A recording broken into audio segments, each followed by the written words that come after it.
আসসালামু আলাইকুম গাইস, কোথায় গেছিলাম বলেন তো? যারা কিন্তু এই জায়গাটা চিনেন তারা কিন্তু অবশ্যই দেখে বুঝে গেছেন কোথায় গেছিলাম। আমরা গেছিলাম হচ্ছে হঠাৎ রূপসা জমিদার বাড়িতে। আমার ভাবি হঠাৎ করে বলতেছে, আপু চলো না আমরা কোথাও ঘুরে আসি। তো রায়পুরের আশেপাশে বেশিরভাগ জায়গায় ঘুরে হয়েছে আমার ভাবিরও। তো আমার ভাবি তো এই জায়গায় আসে নাই, তো বলতেছে চলেন আমরা রূপসা জমিদার বাড়িতে যাই। তো আমরা যে হঠাৎ প্ল্যান করছি 3:30 বাজে, বের হইতে হইতে 4:30 বেজে গেছে। আর রায়পুর থেকে ফরিদগঞ্জে আসতে তো আপু বুঝেনি কতক্ষণ জার্নি।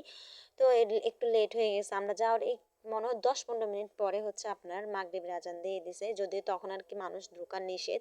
ওনাদেরকে নোটিশ নোটিশ জারি করে দেওয়া হয়েছে যে সন্ধ্যার পরে এখানে কেউ আর প্রবেশ করতে পারবে না। যেহেতু আমরা মহিলা মানুষ, তো ওই কারণে আমাদেরকে কেউ কিছু বলে নাই যে আপনারা কোত্থেকে আসছেন। আমরা বলছি আমরা অনেক দূর থেকে আসছি, ওই কারণে আমাদেরকে একটু কিছু বলে নাই। তো আপনাদেরকে একটু দেখাই জমিদার বাড়িটা কি যে সুন্দর। আমি কিন্তু সবসময় রূপসা জমিদার বাড়ির মোবাইলেই দেখছি, আমি যদি সরাসরি দেখি নাই কোনোদিন।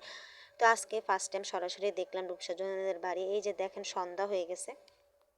একটু ভয় ভয় লাগতেছিল সবারই, কিন্তু আমার কিন্তু অত ভয় লাগে না। সবাই কিন্তু পিকচার তুলতেছে, যদিও কারো ছবি সুন্দর আসে না। আইফোনও ইউজার এখানে একজন আছে, আইফোন দিয়ে ছবি তুলতেছে, তাও মোটামুটি আসতেছে, পুরোপুরি আসতেছে না যেহেতু সন্ধ্যা হয়ে গেছে।